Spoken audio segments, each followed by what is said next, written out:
Welcome back to my channel the wandering Pahadi. I hope आप मेरी China की journey follow कर रहे हैं। तो लास्ट वीडियो में हमने शंघाई में अपने होटल से चेकआउट कर लिया था और कैब लेकर हम नियरेस्ट मेट्रो स्टेशन पहुंच गए। चाइना में पीक आवर्स में ट्रैफिक काफ़ी होता है, तो हमने सोचा मेट्रो रिलायबल ऑप्शन रहेगा।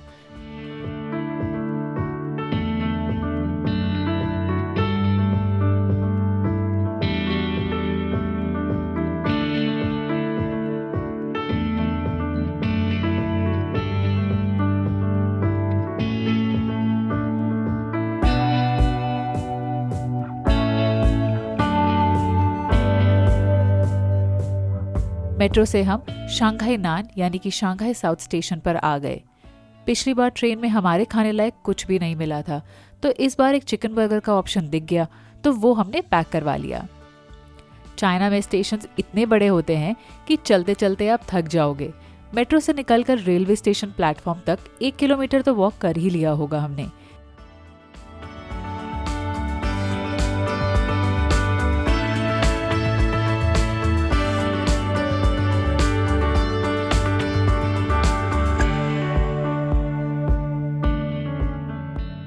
एंट्री पर मेरे सूटकेस में सिक्योरिटी को कुछ तो दिख गया, तो उन्होंने सूटकेस खुलवा लिया।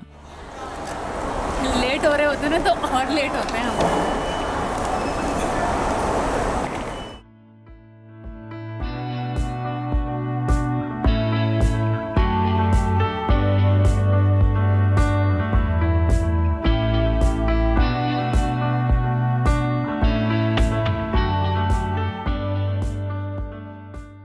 तो हमारी नेक्स्ट डेस्टिनेशन है ग्योंगजाजई।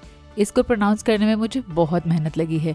आई होप मैंने सही प्रोनाउंस किया है। ट्रैवल शुरू करने से पहले तो मैं इसे जाजंगजई ही बोल रही थी। तो हमारा रूट है शंघाई से चांगशा और फिर अगले दिन चांगशा से ग्योंगजाजई। ग्योंगजाजई कंपैरेटिवली एक स्मॉलर टाउन है, तो शंघाई से ट्रेन्स कम चलती हैं और टाइमिंग्स भी काफ़ी ऑड होते हैं। चाइना में अलग अलग टाइप की बुलेट ट्रेन्स चलती हैं और फास्टेस्ट बुलेट ट्रेन जी टाइप होती है, जो 350 किलोमीटर पर आवर की स्पीड से चलती हैं। उसके बाद है डी और सी टाइप, जो 250 किलोमीटर पर आवर की स्पीड से चलती हैं। तो हमने जी ट्रेन बुक करी थी, जो हमें 5.5 घंटे में चांगशा पहुंचा देगी। ये ट्रेन वैसी ही थी जिससे हम बीजिंग से शंघाई आए थे, लेकिन इस ट्रेन में सर्विस काफ़ी हो रही थी, लेकिन हमारे खाने के लिए ऑप्शंस तो लिमिटेड ही थे। हमने बर्गर के साथ साथ एक योगर्ट भी ले लिया था। इसकी पैकेजिंग तो काफ़ी यूनिक थी, लेकिन खाने में बहुत ही मीठा था। बट जब ऑप्शंस लिमिटेड हो तो सब सही लगता है।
ग्यारह बजे हम चांगशा पहुंच गए। यहाँ डीडी से हमने कैब बुक करी और थोड़ी देर में अपने होटल भी आ गए। होटल हमने चांगशा के दूसरे रेलवे स्टेशन के पास बुक किया था, जहाँ से हमारी नेक्स्ट मॉर्निंग की ट्रेन थी।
सुबह सुबह 7 बजे हमने अपने होटल से चेकआउट किया और रोड क्रॉस करके चांगशा स्टेशन आ गए।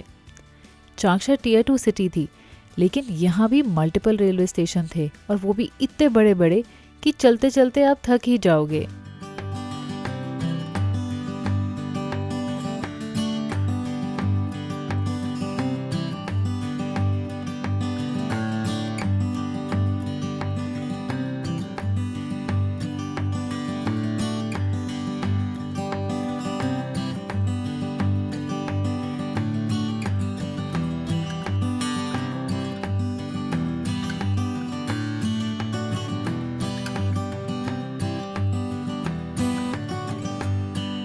ट्रेन्स यहाँ पर बिल्कुल टाइम पर आती हैं, तो 7:30 बजे हमने अपनी ट्रेन बोर्ड कर ली।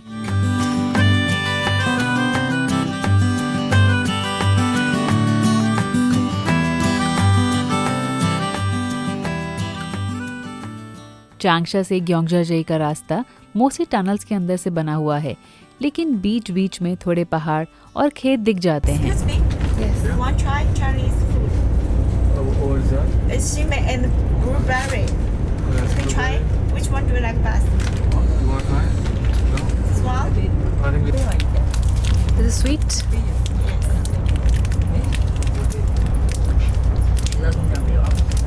लोग चाइना से अलग अलग तरीके की सोवेनिर्स लेके जाते हैं और उनमें से जो पॉपुलर चीज़ है वो है ये क्रीम। ये आपको हर जगह दिख जाएगी और इसके अलग अलग ब्रांड्स होते हैं। तो यहाँ ट्रेन में भी ये लोग यही क्रीम बेच रहे थे।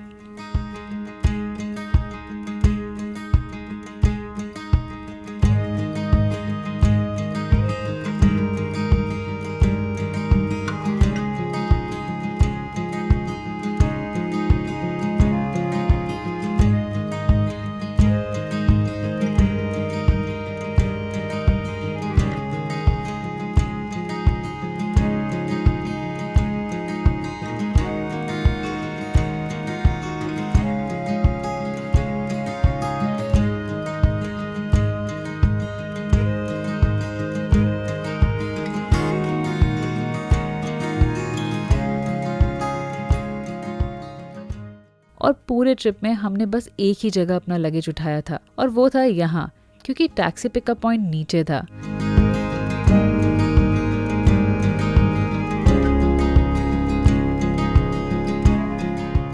हमारा होमस्टे मेन रोड से 200 मीटर अंदर था, तो ओनर खुद ही लगेज लेने आ गए। तो होटल में अब हमने सामान रख दिया है। अब हम जा रहे हैं कुछ खाने के लिए ढूंढने। पहली बार देखते हैं कुछ खाने के लिए मिलता भी है कि नहीं, या वही रूखा सूखा चिप्स और केक खाने पड़ते हैं। बन भी। हाँ, जो भी खाते हैं वो आपको दिखाएंगे।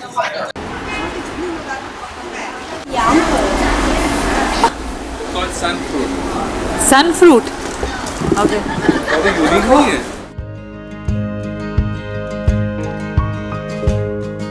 क्या हमें कुछ खाने के लिए मिल रहा है फाइनली? बहुत सारा ट्रांसलेशन करने के बाद बताने की कोशिश तो करी है, बट अब क्या बना के देता है और खाने में कैसा लगता है वो तो जब खाना आएगा तभी बताएंगे। बट हमने लिया है फ्राइड नहीं, हमने लिया है noodles with chicken. Noodles with chicken लिया है, बट अब वो किस में पकता है वो नहीं बता रहे।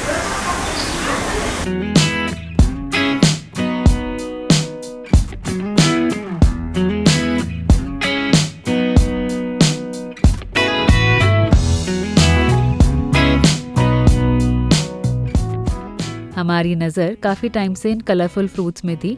ये हमने बाद में खाए, लेकिन मैं कहूँगी कभी मत लेना। चीनी में डुबाए हुए फल थे और हमेशा की तरह हमने यहाँ रेनकोट ले लिया। बाई चांस बारिश हो गई तो। हमारे पास वियतनाम, गोवा, थाईलैंड सब जगह के रेनकोट्स रखे हुए हैं और हम हमेशा लाना भूल जाते हैं। हमारा रूम रेडी हो रहा था, तो मैंने सोचा टाइम वेस्ट ना करूँ और बाहर बैठकर ही रेडी हो जाऊँ। ये बहुत ही पीसफुल लोकेशन थी, ऐसा लग रहा था बस हम ही लोग यहाँ पर रह रहे हैं।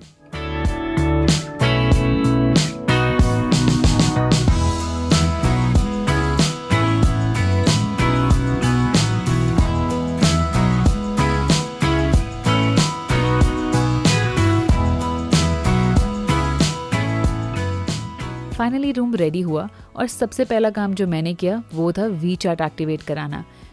वीचैट यहाँ का व्हाट्सएप है, लेकिन उसमें आप सिर्फ इनवाइट से ही ज्वाइन कर सकते हो। इंडिया नंबर पर ये नहीं चलता है और इनविटेशन की भी कुछ रिस्ट्रिक्शंस होती हैं। हमने एक दो लोगों से पूछा था बट कोई ऐसे रैंडमली इनवाइट भेजने को तैयार नहीं था। इन्होंने हमें इनवाइट किया तो हमारे लिए इनसे बात करना भी काफ़ी आसान हो गया।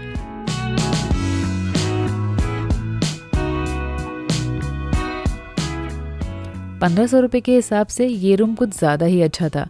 प्रोजेक्टर स्क्रीन, राउंड बेड और बहुत ही बड़ा बाथरूम, और वो भी automated flush and heated pot seat के साथ। रूम में सामान रखकर हम चल दिए तियानमिन केबल कार स्टेशन। आज हम तियानमिन माउंटेन जा रहे थे। ये वही माउंटेन है जिसमें रेंज रोवर गई थी।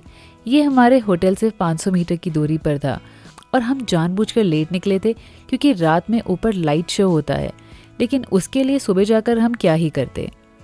तियानमिन माउंटेन पर जाने के लिए 3 लाइन्स बनाई गई थी और जो सबसे पॉपुलर लाइन थी वो थी लाइन ए, जो हमने भी बुक करी थी। लेकिन यहाँ पर क्यू देखकर मुझे लगा कि हमारा नंबर तो 2 घंटे बाद ही आएगा। टिकट बुकिंग के टाइम पर हमने स्लॉट लिया था 1 से 2 बजे का और हम 2 बजे यहाँ पर पहुँच गए थे। यहाँ पर इतनी ज़्यादा भीड़ थी लेकिन क्यू में बैठने के लिए भी सीट्स बनाई हुई थी। जैसे मैंने बीजिंग वाले व्लॉग में बताया था कि चाइना का क्यू मैनेजमेंट सिस्टम बहुत ही अच्छा है। हमारे आगे तकरीबन 100 से 200 लोग होंगे, लेकिन पूरा क्यू बहुत ही स्मूथली चल रहा था।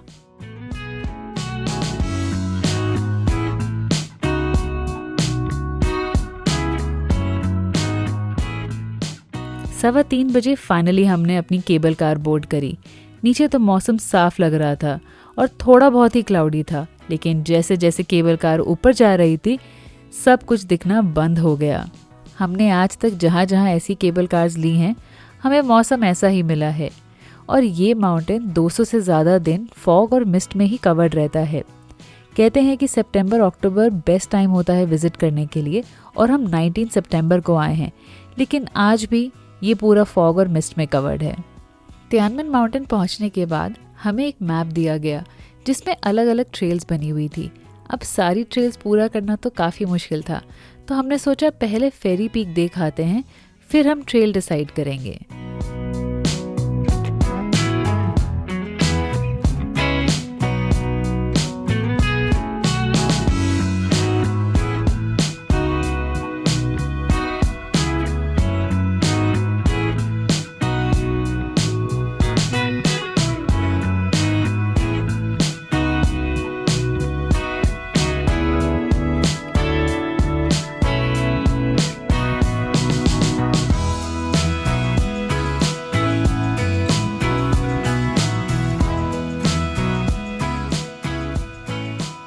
फेरी पीक से तो हमें कुछ दिखा नहीं, लेकिन हम लिफ्ट लेकर नीचे आ गए और हमने सोचा कि वेस्ट साइड से एक्सप्लोर करना चाहिए।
ग्लास ब्रिज और 1-2 साइट सीइंग प्लेसेस देखने के बाद हमें लगा अब हमें नीचे चलना चाहिए।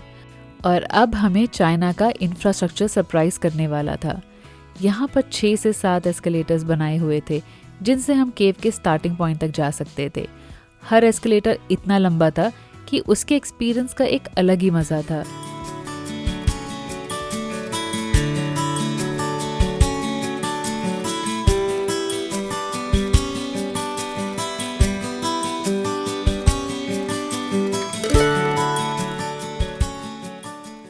फाइनली हम केव के एंट्रेंस पर पहुंच गए। यहाँ पर बहुत ही ठंड थी और मिस्ट भी बहुत ज़्यादा थी। अब हमारे पास ऑप्शन था कि या तो हम 999 स्टेप्स लेकर नीचे उतर जाएं या फिर हम एस्केलेटर्स ले लें। एस्केलेटर्स का 65 युआन अलग से पे करना था, लेकिन हमने अभी अपनी एनर्जी बचा कर रखी थी बिकॉज हमें स्टेयर से ही नीचे जाना था। तो बस हम चल दिए। पीछे थी तियानमेन केव, जिसे हेवंस गेट भी बोलते हैं।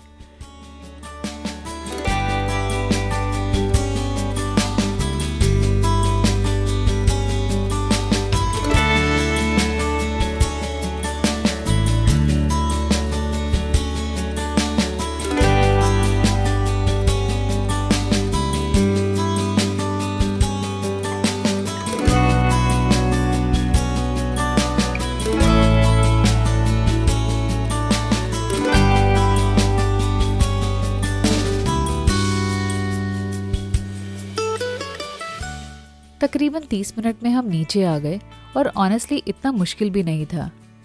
और अब यहाँ पर लाइट्स भी जलने लगी थी, लेकिन कोहरा भी काफ़ी बढ़ गया था।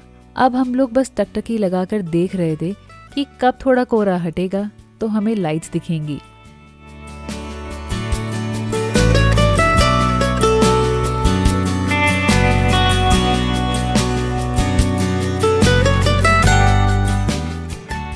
थोड़ी देर वेट करने के बाद एकदम से कोहरा हटा और 999 स्टेप्स पर सुंदर सी लाइट्स दिखने लगी। मन थोड़ा उदास तो था कि अगर मौसम अच्छा होता तो लाइट्स और भी बढ़िया दिखती, लेकिन इतने लंबे सफ़र में सब कुछ परफेक्ट होना काफ़ी मुश्किल है। और ऐसा सोच ही रहे थे कि अगले ही पल वहाँ पर बहुत सारा कोहरा आ गया। अब कोहरा हटने के कोई आसार नहीं दिख रहे थे, तो केबल कार लेकर हम नीचे आ गए।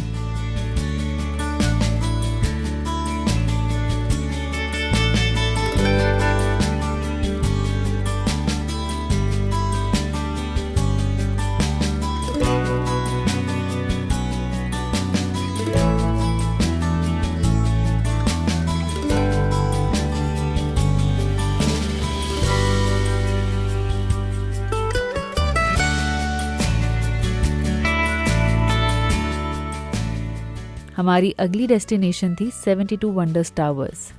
ड्राइवर ने मुझे शीशे के अंदर से वीडियो बनाते हुए देखा तो उसने पोलाइटली शीशा नीचे कर दिया और क्या व्यू था, बस मज़ा ही आ गया। 72 वंडर्स टावर ग्योंगजाजई का एक कलरफुल कल्चरल कॉम्प्लेक्स है जहां रात को नॉन स्टॉप परफॉर्मेंसेस, डांस और लाइट शोज होते हैं। इसका आर्किटेक्चर इतना यूनिक है कि गिनीज वर्ल्ड रिकॉर्ड्स ने इसे world's tallest tilted building declare किया है।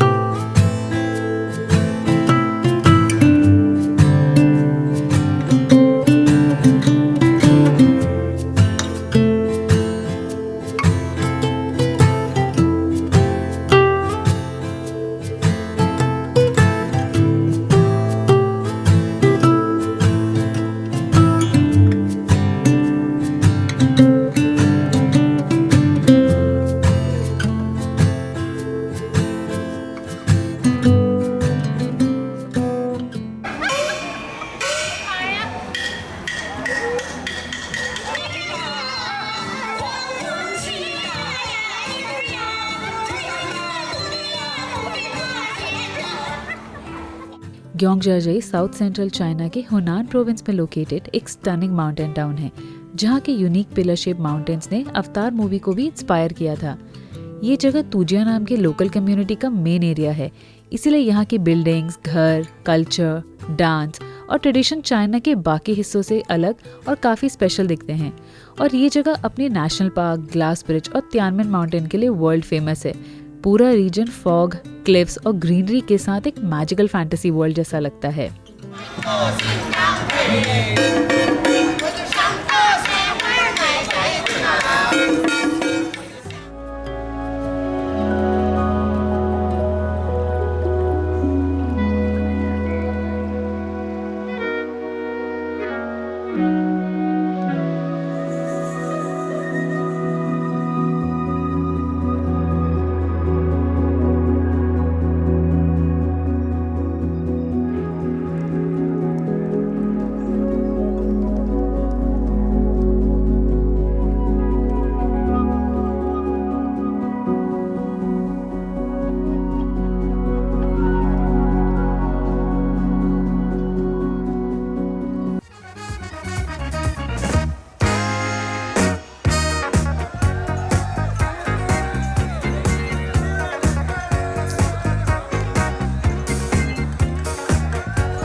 要的就是开心，所以说我们一定要有娱乐精神。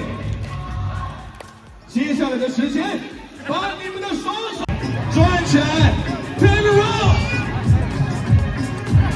转起来，转起来，堵车了，堵车了，堵车了，转起来，转不动了，那就怪我们英语老师。Okay, ladies and gentlemen, we're going to 72 Wonder Time。中金这款赌博就是你们无尽的财富，迈向你的财富，向后退。中金这款赌博就是你们健康。还有这个拿手机的大哥，你不刨你的老婆。यहाँ पर एक के बाद एक परफॉर्मेंसेस चल रही थी। डांस, ट्रेडिशनल म्यूजिक, सब कुछ इतना वाइब्रेंट था कि लगा finally real Chinese culture experience हो रहा है। भाषा तो समझ में नहीं आई, लेकिन मज़ा बहुत ज़्यादा आया। तियानमेन माउंटेन की उदासी भी हम भूल गए, हमें इतना मज़ा आया।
喝了3碗酒才愿跟你走，好爽！隔壁同学，岁平好运连连。72 वंडर्स टावर बहुत ही खूबसूरत जगह है और यहाँ पर खाने के भी बहुत सारे ऑप्शंस थे, लेकिन चिकन के ऑप्शंस तो लिमिटेड थे और वेजिटेरियन में तो कुछ भी अवेलेबल नहीं था। तो आज के लिए हमने मैकडॉनल्ड से ही अपना काम चला लिया। अगर आपको हमारी चाइना की सीरीज़ पसंद आ रही है तो लाइक, शेयर, सब्सक्राइब ज़रूर कर देना और हाँ, कमेंट करना मत भूलना। अब आपसे मिलेंगे हम अगले व्लॉग में।